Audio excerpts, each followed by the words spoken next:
আমার টার্গেট হচ্ছে ইসলাম। বলি আপনি কাউন্টার দেন না, জীবনেও না।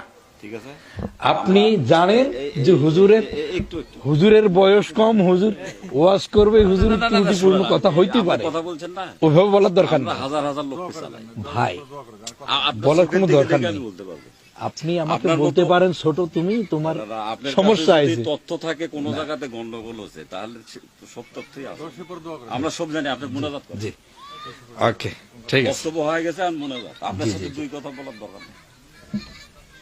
আচ্ছা, এখানে আপনার কথা হয়নি, ঠিক আছে ঠিক আছে ঠিক আছে, ওকে ঠিক আছে, আল্লাহুম্মা আমিন। দেখা যাচ্ছে যে যারা বক্তব্য দিতে আসে, বিশেষ করে বক্তার মধ্যেই দুনিয়াবি একটা লালসা থাকে।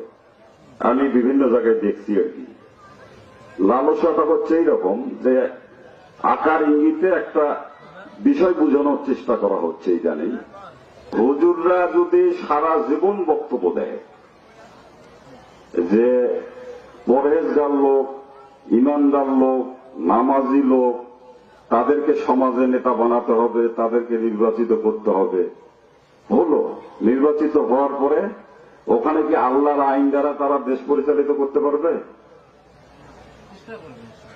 করতে পারবে? পারবে না। কিন্তু মানুষের তৈরি আইন দ্বারা দেশ পরিচালিত করতে হবে। তাহলে হুজুরদের যেটা উদ্দেশ্য সেটা হচ্ছে মানুষকে ইসলামের পথে নিয়ে আসা, হাদিস কোরআনের আলোকে মানুষকে বোঝানো। কিন্তু কোন কর্মে তাদের ভেতরে একটা লালসা থাকা যাবে না যে কোনো একটা দলের পক্ষে, যে আকার ইঙ্গিতে বোঝানো যে সবাইকে দেখলেন এখন অমুককে দেখেন। হুজুররা যদি সুকৌশলে, আগে তো অ্যাঙ্গেলে মার দিত খালি আওয়ামী লীগ, নাকি বজলুর রশিদের বক্তব্য শোনেননি আপনারা, মাঝে মধ্যে আসতো, কিন্তু এখন অ্যাঙ্গেলে মার দিচ্ছে খালি কাকে মার দিতে চায়? বিএনপি অ্যাঙ্গেলে মার দিচ্ছে। কিন্তু এখানে হুজুরদেরকে মনে রাখতে হবে যে এই ধরনের মেন্টালিটি নিয়ে যদি এই ইসলামী জলসাগুলো গোটা বাংলাদেশে পরিচালিত হয়, তাহলে কিন্তু পরবর্তী সরকার যদি জাতীয়তাবাদী দল বা বিএনপির আছে, হয়তো হুজুরদের কিছু হবে না, কিন্তু মানুষের যে এই যে ইসলামের প্রতি যে ডাকটা, এই ডাকটার প্রতি, হুজুরদের প্রতি মানুষের, মুসলমানদের একটা অনাস্থা আসবে মনের দিক থেকে, যে হুজুররা তাহলে কি কোন দলের প্রতিনিধিত্ব করে কিনা। যে শত শত লোক, হাজার হাজার লোক যখন আসে, শেষে এই কয়েকদিন আগে মেরিঘাটে একটা ইসলামী জলসা হবে, আমি শুনছি আর কি, পরবর্তীতে শেষের দিকে নাকি একটা দলের পক্ষে কথা বলছে সেই হুজুর।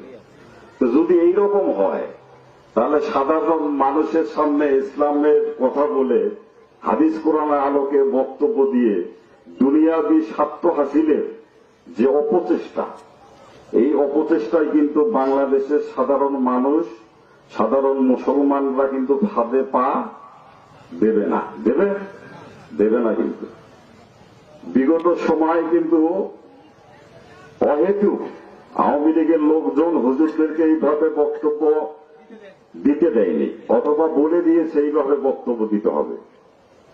আমরা বাংলাদেশের মানুষ মুসলমান, এটা নিশ্চিত।